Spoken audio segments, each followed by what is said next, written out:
My next point this morning is God can and God absolutely will use anything.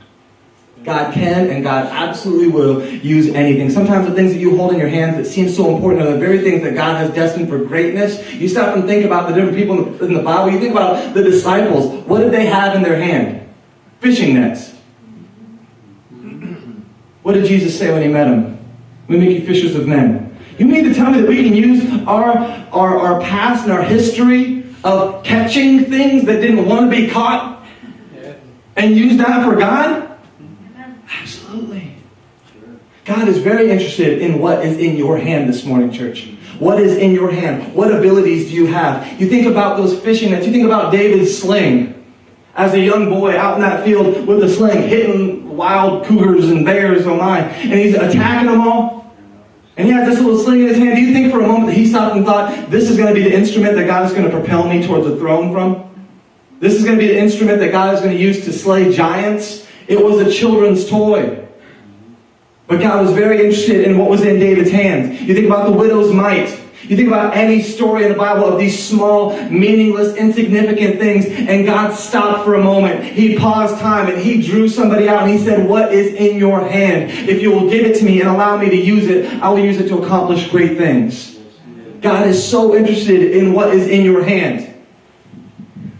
And a lot of times we have these amazing instruments that God wants to use to perform miracles in our hands, and we don't even acknowledge them because in our eyes they're insignificant. We need to stop seeing from that horizontal perspective and start seeing from that heavenly perspective, that aerial view, and say, God, how can you use this? We had a lady in our church, her name's Angela, and she came up to us a while ago. This is like a year or so ago, and she said, I really, really want God to use me, but I'm getting older. I don't really have the physical ability to do the things that I wish I could do, and I don't really have a lot of skills. And I was like, well, and she's like, I just really want God to use me, but about the only thing that I can do is knit. I was like, well, pray that God will use your knitting. Let's find a way for God to use your knitting. 2 months later, we announced that we were going on a missions trip to Mexico. We're going to go to a mountain village with a lot of poor children. And we asked if anyone had any clothes donations. And this lady, Angela, went about knitting sweaters and hats and all these things for these poor people in the mountains in Mexico. They did not have the ability to clothe themselves warm. And we took down box after box after box after box of these warm sweaters and hats and all these caps and everything. And we started handing them out to these poor families. And these kids are putting them on right then and there, jumping up and down, laughing because somebody gave them something and they knew that they could keep warm. Here's this lady. If God can use yarn, God can use you. Amen? If God can use yarn, God can use you. God used yarn to clothe these people in Mexico, these kids that didn't have the ability to clothe themselves. I don't even like knitting.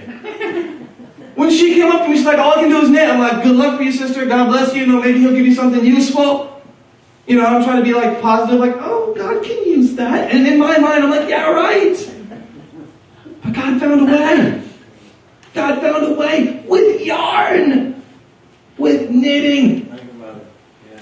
Think about what God can do with the things that are in your hands right now. God is so interested in what is in your hand. God is so interested in the skills and the ability that you view as so insignificant that God wants to ordain to be extraordinary. And I'm here to tell you my final point for this morning is that when God touches something, it's never the same. God is so interested in what is in your hand, but when he gets a hold of it, it's not what it was before. In Angela's hand, that was yarn and a couple of needles. In God's hands, it's an instrument to clothe the naked. When God touches something, it's never the same. You stop and look back at the story of Moses. After this instant, it's not called Moses' rod anymore.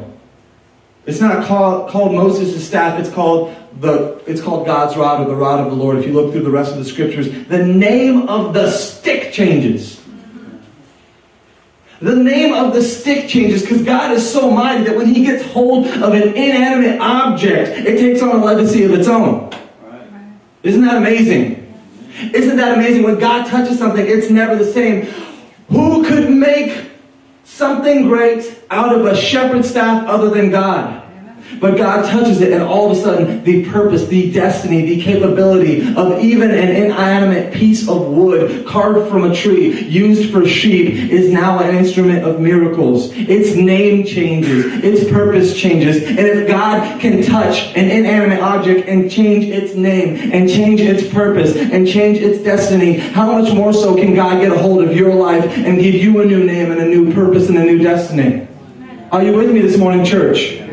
If God can do that with a piece of wood and give it a new name, how much more can God change you? Because I'm going to tell you something. When you experience a genuine touch of God, you will be forever changed. Your value is now priceless.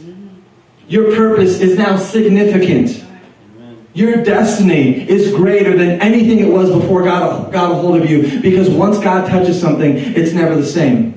There's an illustration I want to share with you guys this morning. I don't know if you've heard it. It's a very old story. I heard it when I was quite young. I think they made a song about it several decades back. But it's a story about an auctioneer with a violin. If you've heard it, please just keep it to yourself, please. Otherwise, you're going to ruin everything.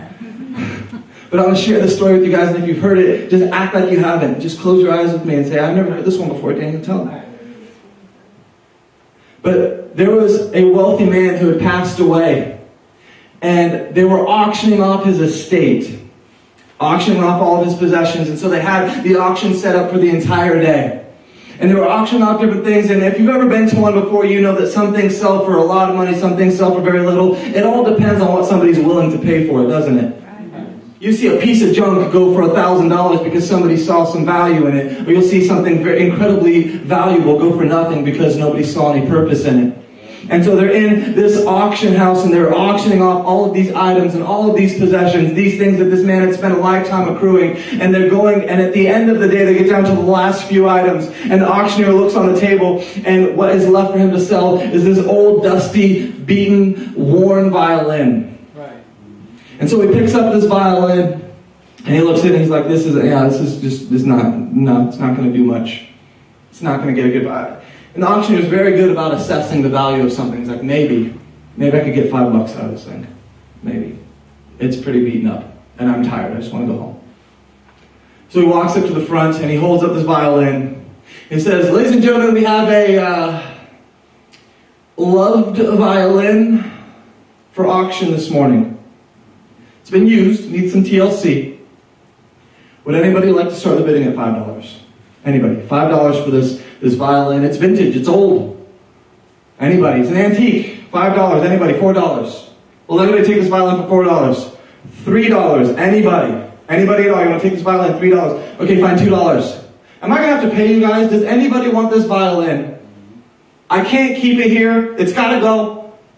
$1. Anybody want to pay $1 for this violin? Anybody at all? And nobody raises their hand. And the auctioneer is just standing there in frustration, holding this worthless piece of wood with strings. And he gets quiet for a moment. He's trying to think, how do I proceed? Do I just give it away? Do I offer to pay somebody to take it?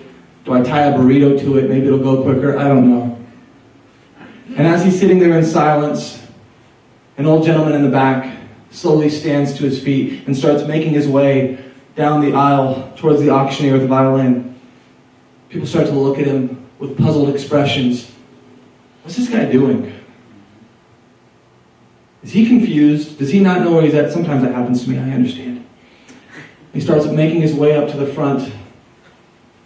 And nobody says anything because they're not quite sure what his purpose is. And he gets to the front and he walks to the auctioneer and he extends his hand to the violin. And the auctioneer, just because he's so confused and wants to see what's about to happen, extends the violin back to the gentleman. And the gentleman sits there for a moment, and he starts tuning the violin, plucking at the strings, tuning it a little bit more, plucking the strings, just playing with it, fiddling with it a little bit. And everybody's sitting there in awkward silence. You ever have those situations where somebody's doing something you don't know how to respond to? You're just kind of sitting there waiting for the moment to pass. And that's where everybody finds themselves at in that auction house, is awkwardly sitting there waiting for this moment to pass, waiting for the gentleman to go sit back down so that they can get on with their day and buy the things that they deem valuable. And as this man's standing there and he's tweaking the tuning knobs and as he's plucking at the strings, he finally becomes satisfied with the tuning of the violin, and he slowly raises it up to his chin, and he drops the bow down to the strings, and he begins to play. And when he plays, it's the most beautiful sound that any of the people in this auction house have ever heard. The music swells across the entire room, and it's not that music that you hear that you tap your foot to, it's that music that you hear and it moves you. And as these people are sitting there, tears start coming to people's eyes. Some people are reminded of a song that they once knew years ago that used to speak to them on an emotional level. And some people are sitting there reckoning that they're listening to the sound of angels singing, because the music coming from this violin is so perfect and so pure and so powerful and so moving that everybody in this room is completely hushed. There's not a sound other than the beautiful angelic sounds coming from this violin as it washes across the people, and everybody sits in awed silence as this gentleman plays this worthless piece of wood. And just as soon as he had started, he stops, he hands it back to the auctioneer and walks back to his seat and sits down. And there's a stunned silence across the whole crowd. Everyone's wondering, who was this man? Who was this man? How did he do that? And the auctioneer, who's incredibly good at assessing the value of something, looks at this violin and looks back at the crowd. And he says, we'll start the bidding at $3,000. Anybody $3,000? I see $3,000. I see $4,000. $5,000. That's the auctioneer's talking about. $100,000 sold to the gentleman in the leather coat. You don't really have to buy it, just pick you. And everybody in the entire auction house is shocked. Shocked. And one person who was completely confused, who was considering buying it when it was $1 with a burrito tied to it, shouts out, wait a minute. I don't understand. A minute ago, that wasn't worth $1. Now it just sold for $100,000. I don't get it. What made the change? And the auctioneer looked at him and he said with a smile, it was the touch of the master's hand. It was the touch of the master's hand. A few minutes ago, nobody saw any value in this, but once the master gets a hold of it, people recognize its potential. People see that it doesn't matter how beaten, how worn, how abused, how neglected, how abandoned, how forgotten, how disheveled it is. When the master gets a hold of it, his purpose is brought through that instrument, and that instrument can be an instrument used to hush an entire crowd of people, to take an entire room of unbelievers, of people with bias, and completely break down walls and barriers, and it can now soften hearts that were once hard, and it can now change the mindset of people who were there fueled by greed or fueled by a desire to have something for themselves, and now they're just sitting there just blessed to have an opportunity to be in the same room with the master.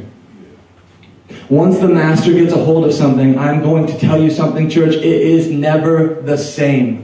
It is never the same. Its purpose is changed. Its destiny is changed. In our hands, it's just a violin. In our hands, it's just a stick. But in God's hands, it's an instrument for miracles. Are you with me this morning, church? In God's hands, it becomes something more powerful, more beautiful, more potent, more capable than anything that it could have ever been in your hands. And I want to ask you this morning something. I want to ask you a question that I want you to ponder with me. What is in your hand?